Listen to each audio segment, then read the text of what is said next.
Moscow, 2025.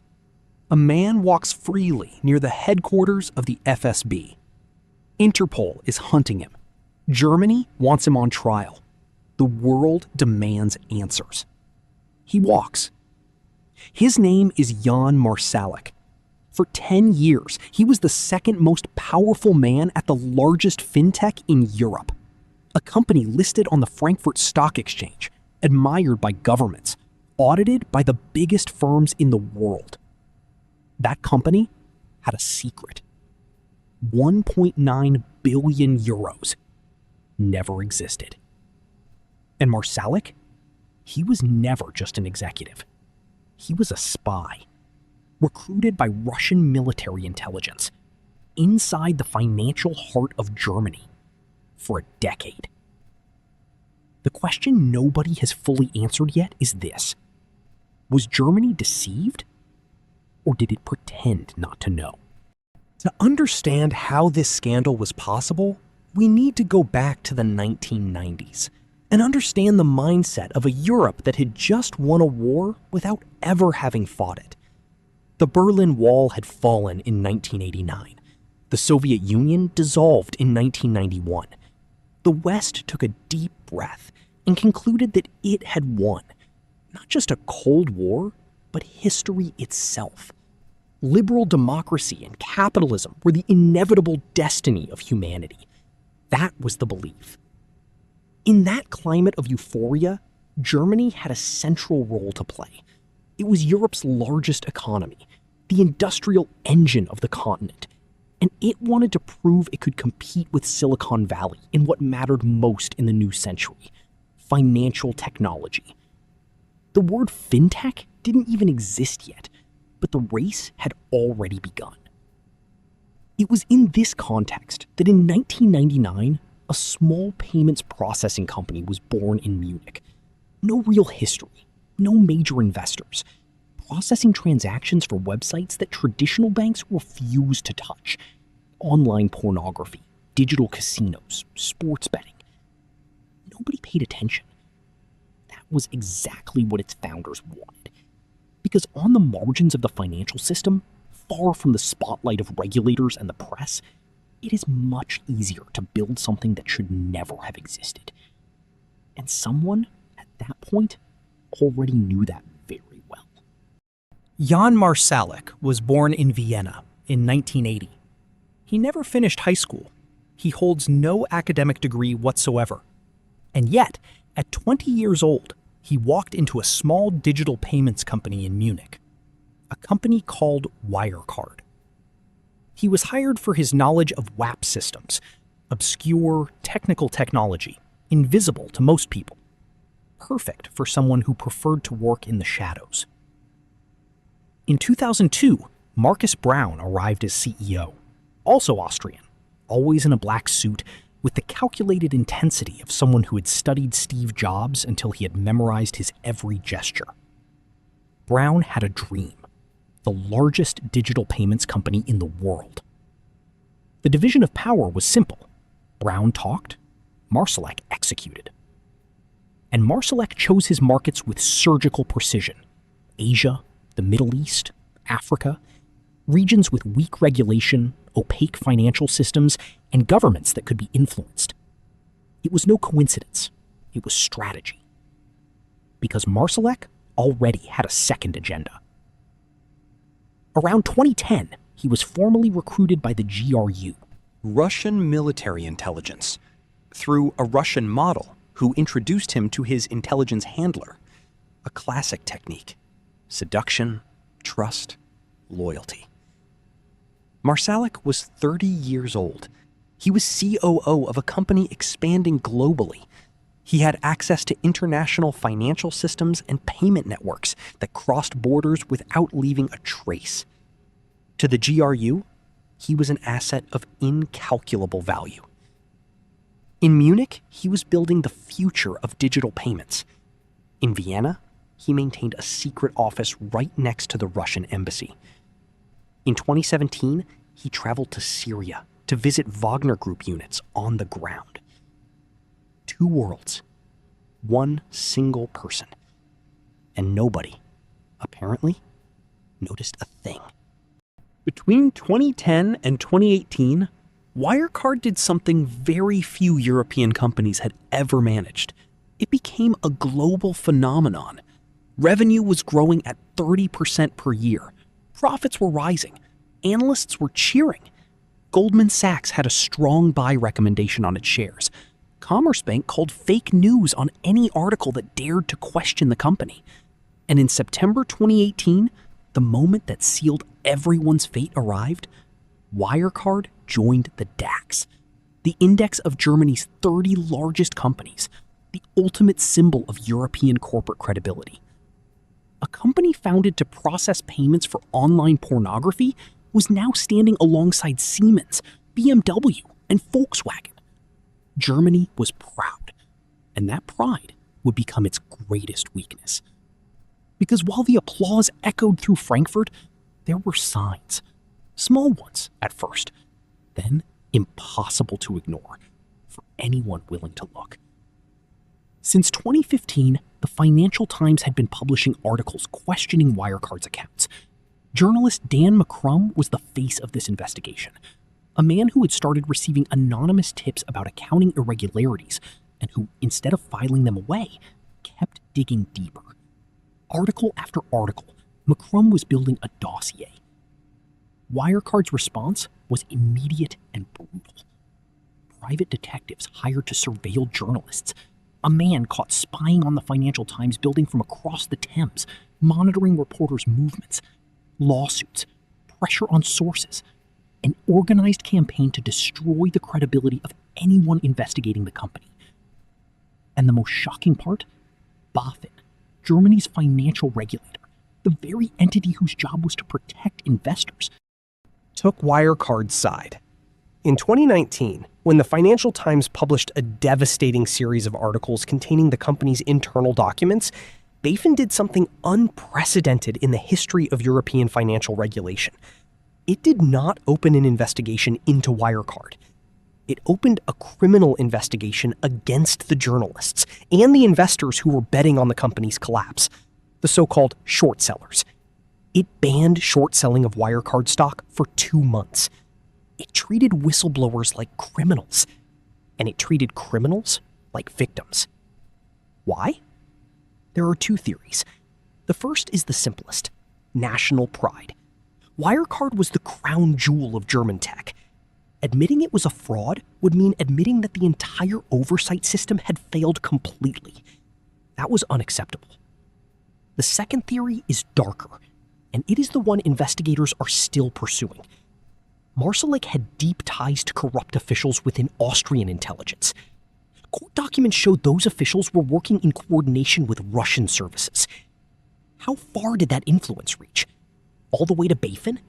All the way to the German government? There is no definitive answer. Not yet. What there are facts.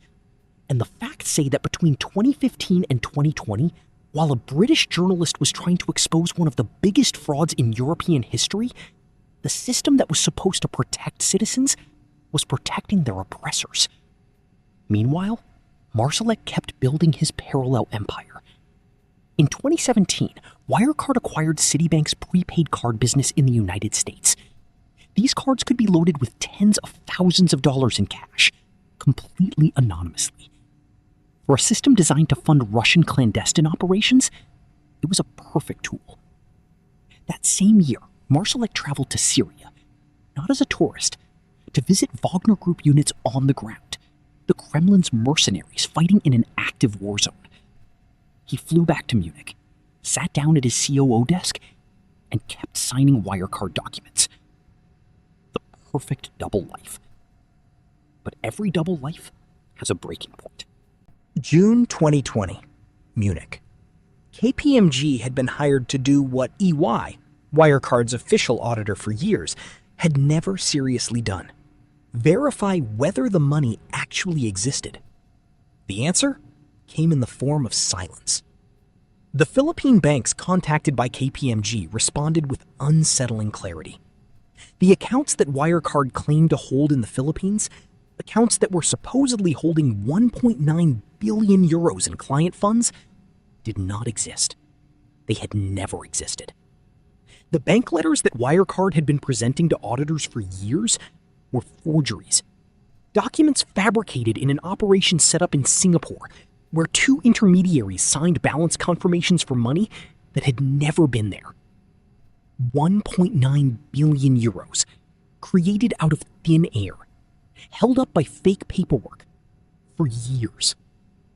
On June 18, 2020, Wirecard publicly admitted that the money probably did not exist. Shares collapsed 90% in 2 days.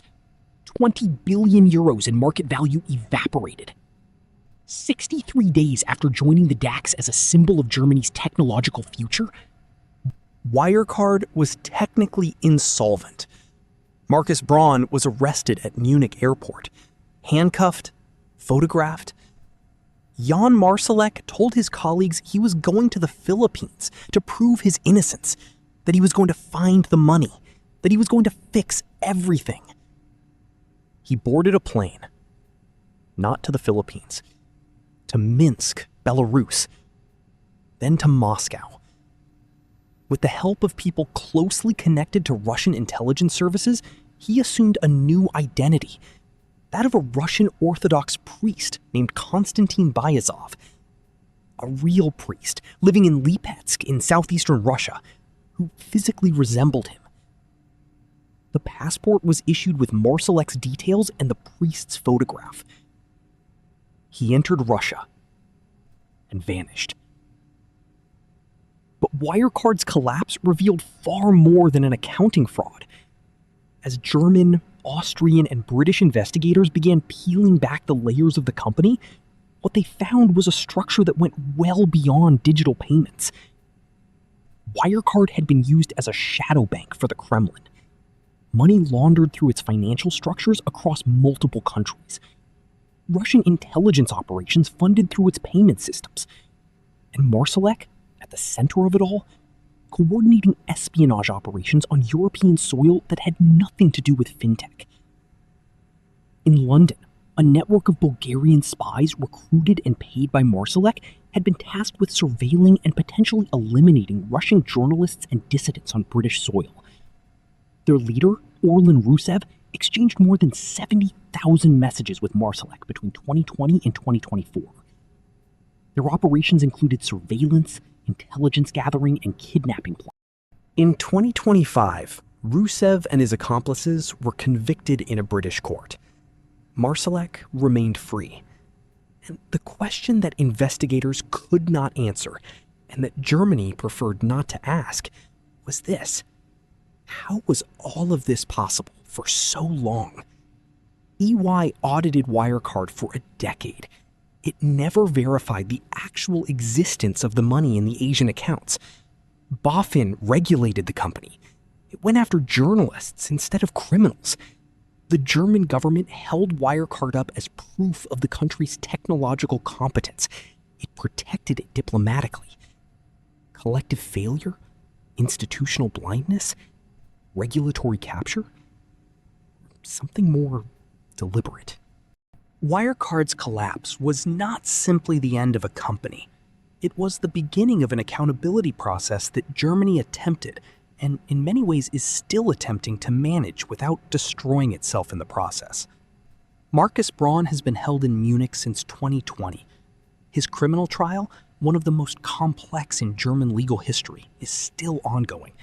He faces charges of organized fraud, falsification of financial statements, and defrauding banks of approximately 1.75 billion euros. His defense rests on a simple and convenient argument. He was the victim. The true architect of everything was Marselek. Maybe that's true, maybe it isn't. The court will decide. Auditing firm EY faced devastating consequences for its reputation. For a decade, it certified Wirecard's accounts as accurate. It never independently verified the existence of the $1.9 billion in Asian accounts, a failure that even its own defenders cannot explain in any satisfactory way. 13,000 individual and institutional investors joined a class action lawsuit claiming more than 700 million euros in damages from the auditor. BaFin completely overhauled its supervisory structure.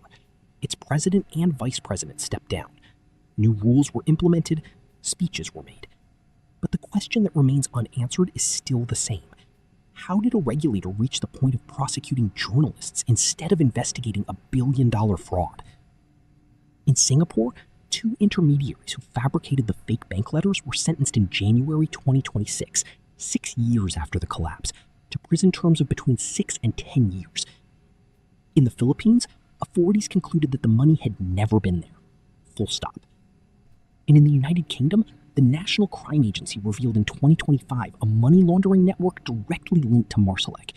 Operations that converted physical cash from British organized crime into cryptocurrency, which was then funneled to Moscow to finance Russian elites sanctioned by the West since the invasion of Ukraine. The Wirecard fraud did not end with the collapse. It metastasized. It transformed into a clandestine financial operation in service of the Kremlin, at the very moment Russia needed most to circumvent Western sanctions. What began as payment processing for gambling websites ended as a parallel financial infrastructure for a country at war. And at the center of it all, a man that Germany helped to grow, protected when it shouldn't have, and then let slip away. Moscow, September 2025. Journalists from Der Spiegel and ZDF sent a message via telegram to a number associated with Jan Marsalek. The profile picture showed a cartoon bear wearing sunglasses. The phone rang. Someone declined the call. 5 minutes later, a response arrived in Russian. "Tell me who I'm speaking to, please." It was him. Location data confirmed it. Between January and November 2024, his phone was registered on a cell tower less than 60 meters from FSB headquarters, the agency that inherited the KGB's legacy, 304 times. Photographs obtained by the journalists show him in the vicinity of the headquarters during normal office hours. He doesn't hide. He doesn't need to. Travel records place him in active combat zones in Ukraine. He was photographed wearing Russian military uniform. Sources inside Russian intelligence confirm he takes part in on-the-ground operations. A man who began his career processing payments for online casinos and ended up in the trenches of a European war. Austria is considering revoking his citizenship. Interpol keeps its red notice active. Germany wants him on trial. The Western world demands answers. He walks. This story matters in 2026 for a reason that goes far beyond Wirecard. What Marselek represented, and continues to represent, is proof that the boundaries between the legitimate financial world and the clandestine operations of authoritarian states are far more permeable than any government is willing to admit. For a decade, the most regulated and supervised financial system in Europe served as cover for espionage, money laundering, and the financing of Russian military operations. Not in a banana republic, in Germany. The money, that much is certain, is still missing. 1.9 billion euros. Nobody knows where it is. Nobody has found a trace. And the question that has gone unanswered since the very beginning of this story remains intact, more relevant than ever. Was Germany genuinely deceived by a Russian spy who hid for 20 years inside its financial system? Or were there people in positions of power who knew and chose to look the other way? This story is not over. Marsalek is free. The money is gone. And the governments that should have seen everything still have no answers. What this proves is simple and disturbing. The financial system we believe is there to protect us may, at this very moment, be serving interests we never chose. And so the question remains, if this happened in Germany, where is it happening right now? Leave your answer in the comments.